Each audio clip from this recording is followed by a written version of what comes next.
రేపు శుక్రవారం రోజు మర్చిపోకుండా గుమ్మం పక్కనే ఈ ఆకును పెట్టండి. ఈ ఆకును పెట్టడం వల్ల అద్భుత ఫలితాలొస్తాయి. అలానే కాకుండా 2 గంటల్లో మీ కష్టాలన్నీ పోయి లక్షలు కాదు కోట్లొచ్చి పడితే అద్భుత ఫలితం వస్తుందండి మనకి అని చెప్పి పండితులు చెప్తున్నారు. కాబట్టి ఏంటంటే శుక్రవారం తిథి రోజున మర్చిపోకుండా గుమ్మం పక్కన ఇదొక్కటి పెట్టి చూడండి. అలా పెట్టడం వల్ల అద్భుతమైన ఫలితాన్ని మీరు చూస్తారండి. ఇది చూసి మీరు ఆశ్చర్యపోవడం అనేది జరుగుతుంది. గుమ్మం పక్కన ఏ ఆకును పెడితే ఎలాంటి శుభ ఫలితాలొస్తాయి? అలానే కాకుండా మనకి 2 గంటల్లో ఎలాంటి ఫలితాన్ని మనం చూడగలుగుతాము అని తెలుసుకునే ముందామండి. ఈ వీడియో మొత్తం క్లియర్‌గా వింటేనే మీకు మొత్తం అర్థమవుతుందండి. అలానే కాకుండా మనం ఏంటంటే శుక్రవారం తిథి రోజున మర్చిపోకుండా చక్కగా ఏంటంటే గుమ్మం పక్కన ఈ ఆకును పెట్టుకోవాలి. అలా పెట్టుకోవటం వల్ల ఏంటంటే మనకు అద్భుత ఫలితం వస్తుంది. అది చూసి మనం ఆశ్చర్యపోతాం. నార్మల్‌గా శుక్రవారానికి మనం చాలా ప్రాధాన్యత ఇస్తాం. శుక్రవారం రోజున ఏంటంటే ఇంట్లో దీపారాధన చేయడం, ఇంటిని శుద్ధి చేయడం, అలానే కాకుండా గుమ్మానికి పసుపు రాసి, కుంకుమతో బొట్లు పెట్టి లక్ష్మీదేవిని ఆహ్వానించడం ఇవన్నీ కూడా సర్వసాధారణంగా శుక్రవారం రోజున చేస్తాం. అలా చేయడం వల్ల లక్ష్మీదేవి మన ఇంటికి వస్తుందని, మన ఇంటిలో అడుగుపెడుతుంది, మనకు కావాల్సిన ఐశ్వర్యాన్ని ఇస్తుంది, మన కష్టాన్ని తీరుస్తుంది అని నమ్ముతూ ఉంటాం. కావున ఏంటంటే శుక్రవారం తిథి రోజున ఖచ్చితంగా గుమ్మంలో ఈ పని చేయాలి. ఇలానే కాకుండా ఇంకొక విషయం ఏంటంటే గుమ్మం దగ్గరే పెట్టాలి. అలా పెట్టడం వల్ల అద్భుత ఫలితాలు రావడం అనేది మనం చూస్తామండి. ఎంత లేనివారైనా సరే శుక్రవారం రోజు ఖచ్చితంగా వాకిట్లో కల్లాపి చల్లి ముగ్గులు పెట్టుకొని గుమ్మం దగ్గర పసుపు రాసి ముగ్గులు పెట్టుకుంటూ ఉంటారు. అలా పెడితే ఆ ఇల్లు లక్ష్మీదేవికి నచ్చుతుంది అని, లక్ష్మీదేవి ఇష్టపడుతుందని అంటూ ఉంటాం. ఇంకా తర్వాత తలస్నానం చేసి చక్కగా ఉతికిన బట్టలు ధరించి చక్కగా లక్ష్మీదేవి పూజ చేస్తాం. ఎవరి స్తోమతకు తగ్గట్టు పూజ చేసుకుంటారు. ఎవరికి తోచినట్టు దీపం పెట్టుకుంటారు. అయినప్పటికీ కూడా శుక్రవారం తిథి రోజున ఖచ్చితంగా ఈ నియమాలను పాటించుకుంటూ పరిహారం గనక చేసినట్లయితే అద్భుత ఫలితాలు వస్తాయని చెప్పి మనకి శాస్త్రాలు చెప్తున్నాయండి. ఏం చేయాలి అంటే శుక్రవారం రోజున ముఖ్యంగా ఆడవాళ్ళు భర్త బయటకు వెళ్ళేటప్పుడు ఖచ్చితంగా ఎదురెళ్ళాలి. అలా వెళితే లక్ష్మీదేవి ఎదురెళ్ళింది అని చెప్పి అప్పట్లో పెద్దవాళ్ళు చెప్పేవారు. అలానే కాకుండా శాస్త్రాల్లో కూడా చెప్పబడుతుంది. అలాగే భర్త పైన ఊరికే కోపగించుకోవడం, శుక్రవారం భర్తని తిట్టడం, పిల్లల్ని కూడా తిట్టకూడదండి శుక్రవారం తిథి రోజు. అలాగే అలగడం, శాపనార్థాలు పెట్టడం, శపించడం, దానికి తోడు ఇప్పుడున్న ఫ్యాషన్‌ల ప్రకారం ఏంటంటే తలను విరబోసుకొని ఇంట్లో తిరుగుతూ ఉంటాం. జుట్టును జడ వేసుకోకుండా తిరుగుతూ ఉంటాము. వేసుకోకుండా జడను వదిలేసేసి ఫ్యాషన్ కోసం జుట్టును విరబోసుకుంటాము. అలా అస్సలు చేయకండి. అలా విరబోసుకోవటం వల్ల ఏంటంటే మనకి దుష్ట శక్తులు ప్రవేశిస్తాయి. లక్ష్మీదేవి ప్రవేశించదు. కాబట్టి శుక్రవారం రోజు ఖచ్చితంగా జడ వేసుకొని, పూలు పెట్టుకొని చక్కగా తెల్లని చీర కట్టుకోండి. చాలా మంచిది. నిండుగా గాజులు వేసుకోండి పెళ్ళైన వాళ్ళైతే. లేదు అంటే మంచిగా డ్రెస్ చేసుకొని పూజ చేసుకోండి. ఇంటి ఆడపిల్లని లక్ష్మీదేవిగా పరిగణిస్తాం కాబట్టి శుక్రవారం ఆ విధంగా ఉండకూడదని చెప్పి పండితులు చెప్తారు. శుక్రవారం రోజు నెయిల్స్ కట్ చేసుకోవటము, అలాగే జుట్టు కత్తిరించుకోవడము, లేకపోతే మనం ఏంటంటే శుక్రవారం రోజున ఏదైనా కటింగ్ చేయడం ఇలాంటివి ఏవీ చేయకూడదు. అలా చేస్తే అశుభానికి దారితీస్తాయండి. కాబట్టి అసలు అలా చేయకండి. అలా చేస్తే మీకు ఇబ్బందులు తప్పవు. ఇంట్లో ఇలాంటి పనులైతే చేయకూడదు. ఏంటంటే శాస్త్రాల్లో, పురాణాల్లో మనకు చెప్పబడుతుందనమాట. కాబట్టి ఇలాంటి నియమాలను ఆచరించండి. గుమ్మాన్ని తొక్కడం, గుమ్మం మీద కూర్చోవడం, తలపైన గుమ్మం పైన పడుకోవటం ఇలాంటివన్నీ చేయకూడదని చెప్పి మన పెద్దవాళ్ళు చెప్తూనే ఉంటారు కదా!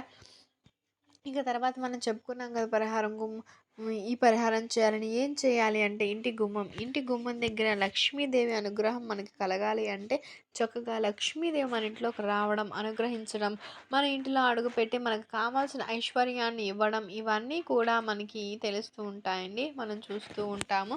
కాబట్టి ఖచ్చితంగా చేయండి. ఈ పని ఎలా చేయాలంటే ఉదయం అయినా చేయొచ్చు, సాయంత్రం అయినా చేయొచ్చు. మీ వీలుని బట్టి ఉదయం, సాయంత్రం ఎప్పుడైనా చేయండి. కానీ 2 గంటల్లోనే మనకి రిజల్ట్ అనేది వస్తుంది. ముఖ్యంగా ఏంటంటే తమలపాకు ఉంటుంది కదా! తమలపాకు లక్ష్మీదేవికి అత్యంత ఇష్టమైన ఆకు.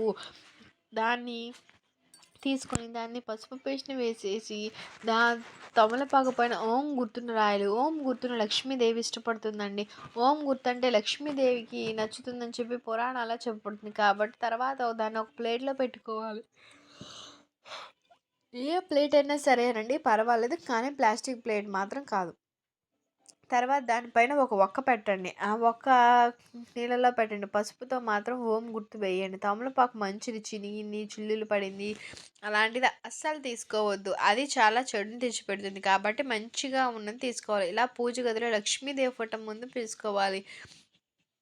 తమలపాకు పైన ఓం గుర్తు వేసి ఒక ప్లేట్‌లో పెట్టి సగం వక్క గాని, పూర్తిగా వక్క గాని పెట్టుకోవాలండి. అలా చేసిన తర్వాత ఏంటంటే పూజ గదిలోంచి ఇంట్లోకి హాల్‌లోకి వచ్చేసి గుమ్మం పక్కన పెట్టండి. కానీ కింద మాత్రం పెట్టొద్దు. ప్లేట్‌లో పెట్టండి. అలా పెట్టిన తర్వాత మీరు 2 గంటల్లో ఎలాంటి అద్భుతం చూడగలుగుతారో, ఎలాంటి శుభవార్త వింటారో చూద్దాం. 2 గంటల్లో మీ కష్టం ఎలా తీరుతుంది అనేది అన్నీ తెలుస్తాయండి. అంటే ఏదో ఒక రూపంలో 2 గంటల్లో మనకు ఫలితం వస్తుందని చెప్పి శాస్త్రాల్లో చెప్పబడుతుంది. అది మంచి ఫలితం అది చిన్నది కానీ, పెద్దది కానీ ఏదైనా సరే మంచిగా మనం చూడగలుగుతున్నాం. ఇలాంటివి గనక మనం ఇంట్లో ప్రశాంతత లేదు, మనశ్శాంతి లేదు, అబ్బా! ఏంటి అని చెప్పి బాధపడుతుంటారు కదా! అలాంటి వారు 2 గంటల్లో ఎంత హాయిగా ఉంది అనే ఫీలింగ్ రావడం చిన్న చిన్నవి మనం ఖచ్చితంగా 2 గంటల్లో చూడగలుగుతామండి. చెడు శక్తి ఏదైనా సరే ఉంటుంది గదా! ఆ చెడు శక్తి బయటకు వెళ్ళిపోతుంది. అలానే చెడు నుంచి మనకు విముక్తి కలగడానికి కూడా ఉపయోగపడే పరిహారం అండి. గుమ్మం దగ్గర ఈ ఒక్క పరిహారం చేయండి. ఇప్పటికీ కూడా ఈ పరిహారం చాలామంది చేస్తారు. ఈ విధంగా చేయడం వల్ల చాలా మంచి రిజల్ట్ ఒస్తుంది. గుమ్మం లక్ష్మీదేవి స్వరూపం అండి సాక్షాత్తు. కాబట్టి గుమ్మం దగ్గర ఏ పని చేసినా, ఏ పరిహారం చేసినా అమ్మవారు చెప్పిన అమ్మవారికి సంబంధించింది కాబట్టి మనకి తప్పక ఫలితం వస్తుంది. ఇంటి పరంగా మీరు చేసుకున్నట్లయితే ఇల్లు అనుకూలించి బాగుంటుంది. ఇంట్లో లక్ష్మీదేవి కాలు పెడుతుంది. అలానే మీరు ఏ కోరిక ప్రకారమైనా చేసుకున్నా సరే మీకు మంచి ఫలితం వచ్చి మీ జీవితం మారిపోయి అదృష్టం, ఐశ్వర్యం పట్టడానికి కూడా అవకాశం ఉంటుందని శాస్త్రాలు చెప్తున్నాయండి. శాస్త్రాల్లో ఈ పరిహారానికి చాలా ప్రాధాన్యత ఇస్తారు. తర్వాత 2 గంటల తర్వాత ఈ ఆకును తీసేసి తులసి మొక్క మొదట్లో పాతవచ్చు. లేదంటే అక్కడైనా కూడా ఈ ఆకును పాతాలి కానీ ఎక్కడ పడితే అక్కడ పడేయకూడదండి. ఒక్కతో సహా తమలపాకును కూడా పాతిపెట్టండి. ఆ విధంగా పెట్టడం వల్ల మంచి సుఫలితం వస్తుంది. అది చూసి ఆశ్చర్యపోతారు కాబట్టి శుక్రవారం తిథి రోజున ఇలా ఈ చిన్న పరిహారం చేసి చూడండి. తమలపాకు మాత్రం చాలా మంచిది తీసుకోండి. ఎందుకంటే తమలపాకు ఎంత మంచిగా ఉంటుందో మనకి అంత ఐశ్వర్యం కలగడానికి అవకాశం ఉంటుందని శాస్త్రాల్లో చెప్పబడింది కాబట్టి చినిగింది తీసుకోవద్దండి. కొంచెం పెద్దగా ఉండి మన అరచేయంత కొంచెం పెద్దగా ఉండే ఆకుని తీసుకొని ఇవన్నీ పని చేయండి. తమలపాకు అయితే అందరికీ అందుబాటులో ఉంటుంది, దొరుకుతుంది కాబట్టి సరిపోతుంది. ఓం గుర్తే ఎందుకు వేయాలి అంటే సందేహం వస్తుంది కదా! ఓం గుర్తు అనేది భయంకర శక్తులను పారదోలడానికి, దుష్ట శక్తుల నుంచి విముక్తుల్ని కలగజేయడానికి, దైవశక్తి మనకు కలగడానికి, అలానే ఓం గుర్తు శుభానికి ఒక సంకేతము. అలానే కాకుండా ఓం గుర్తు ఉన్న చోటకి ఎలాంటి భయంకరమైన చెడు రాదు. అక్కడ చెడు నెగెటివ్ అనేది ఏర్పడదు. కాబట్టి ఓం గుర్తు వేయాలని పండితులు చెప్తున్నారు కాబట్టి ఈ విధంగా ఆచరించండి. ఇక ఆ విధంగా శుక్రవారం రోజున ఈ పరిహారం గనక చేసినట్లయితే మీరు సాయంత్రం పూటల ఈ పరిహారం చేసి చూడండి. సాయంత్రం గనక ఈ పరిహారం చేస్తే ఇప్పుడు చెప్పే పరిహారం ఏం చేయాలి అంటే గుర్తుపెట్టుకొని నార్మల్ మనకి వచ్చేసి శుక్రవారం తిథి రోజున చక్కగా ఏంటంటే గుమ్మం దగ్గర పాలు, పచ్చి పాలు ఉంటాయి కదా! పర్వాలేదు. లేదంటే కాచి అయినా పర్వాలేదండి. గుమ్మానికి ఇరువైపులా గుడి వైపు, ఎడమ వైపు ఏంటంటే అటు 2 చుక్కలు, ఇటు 2 చుక్కలు చక్కగా గుమ్మం దగ్గర పాలను పోయాలి. ఎడమ వైపు, కుడి వైపున పాలు పోసిన తర్వాత పరిహారం చేయవచ్చు. ఉదయమైనా చేసుకోవచ్చు. సాయంత్రం ఉదయం ఈ పరిహారం చేసి సాయంత్రం అయినా ఇది చేసుకోవచ్చు. అలా చేసినా మీకు ఫలితం రావడం అనేది ఉంటుంది. ఇది చూసి మీరు ఆశ్చర్యపోతారండి. ఈ శాస్త్రాల ప్రకారం ఏంటంటే, ఈ పరిహారం చాలా ప్రాధాన్యతతో కూడుకున్నది. అలానే కాకుండా శక్తివంతమైంది అని కూడా శాస్త్రాలు చెప్తున్నాయి. ఎందుకంటే గుమ్మం దగ్గర అటు 2 చుక్కలు, ఇటు 2 చుక్కలు పాలు పోయటం వల్ల ఏంటంటే, పాలు లక్ష్మీదేవికి ఇష్టం కదా! సాయంత్రం సంధ్యా సమయంలో గుమ్మం పక్కన అటు ఇటు పోయటం వల్ల మంచి జరుగుతుంది. ధనాదాయం పెరుగుతుంది. రుణ బాధలు తొలగిపోతాయి. అదృష్టం వరిస్తుంది. లక్ష్మీదేవి ఇంట్లో అడుగు పెడుతుంది. అలా లక్ష్మీదేవి ఇంట్లోకి వచ్చేటప్పుడు పాలను గుమ్మం దగ్గర మీ ఇంటి నుంచైనా 2 చుక్కలు వేయవచ్చు. లేదంటే బయట నుంచైనా 2 చుక్కలు వేసుకోవచ్చండి. చాలామంది పాలను గుమ్మం దగ్గర పెడుతూ ఉంటారు. తొక్కకుండా అండి, చుక్కకుండా ఒక 2 చుక్కలు ఎక్కువగా పోయకూడదు. ఒక 2 చుక్కలు పోసుకుంటే చాలా మంచి జరుగుతుంది. అద్భుత ఫలితం వస్తుంది కాబట్టి శుక్రవారం తిథి రోజున మర్చిపోకుండా ఈ విధంగా ఆచరించండి. ఆచరించి మంచి ఫలితం పొంది ఇలా పొంది చక్కగా లక్ష్మీదేవి అనుగ్రహాన్ని కలిగించుకోవచ్చండి. ఎందుకంటే లక్ష్మీదేవి అనుగ్రహం అందరికీ కావాలి. అమ్మవారి అనుగ్రహం కావాలని అందరూ కోరుకుంటూ ఉంటాం కదా! కాబట్టి ఈ విధంగా చేయడం వల్ల అద్భుత ఫలితం వస్తుందండి. అది చూసి మీరు ఆశ్చర్యపోతారనే చెప్పాలి. తర్వాత ఏంటంటే మా ఇంట్లోకి అసలు లక్ష్మీదేవే రాదు. లక్ష్మీదేవి ఎక్కడ ప్రవేశిస్తుంది? ప్రవేశించనే చేయట్లేదు. ఎన్ని పరిహారాలు చేసినా లక్ష్మీదేవి అనుగ్రహం మాకు కలగట్లేదు అని అనుకుంటూ ఉంటారు.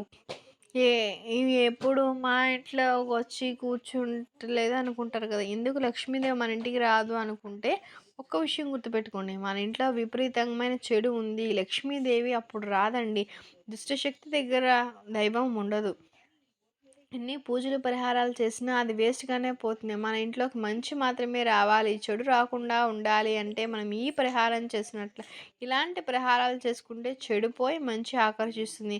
అలా మంచితో పాటు మంచి సుఫలితాలు రావడానికి అవకాశం ఉంటుందండి. అందువలన మంచి ఫలితాలు రావాలి, శుభ ఫలితాలు కలగాలి అని ఈ పరిహారాలు చేసి చూడండి. మీరే ఆశ్చర్యపోయేంత ఫలితాలు పొంది చూస్తారండి. కానీ మన నోటి నుంచి ఎప్పుడూ కూడా లక్ష్మీదేవి అనుగ్రహం కలగదు. లక్ష్మీదేవి మా ఇంటికి రాదు, మమ్మల్ని అనుగ్రహించదు అని అస్సలు అనుకోకూడదు. మమ్మల్ని అనుగ్రహిస్తుంది, లక్ష్మీదేవి మాతో ఉంటుంది అని చెప్పి పాజిటివ్‌గా ఆలోచిస్తే మంచి జరుగుతుంది. కాబట్టి ఆచరించి ఫలితం పొందండి. తిరుగనేది ఉండదు. అద్భుత ఫలితం వస్తుంది. మీకు గనుక ఈ వీడియో నచ్చినట్లయితే లైక్ చేయండి, షేర్ చేయండి, సబ్స్క్రైబ్ చేసుకోవటం మర్చిపోకండి. Thank you for watching. Thank you so much.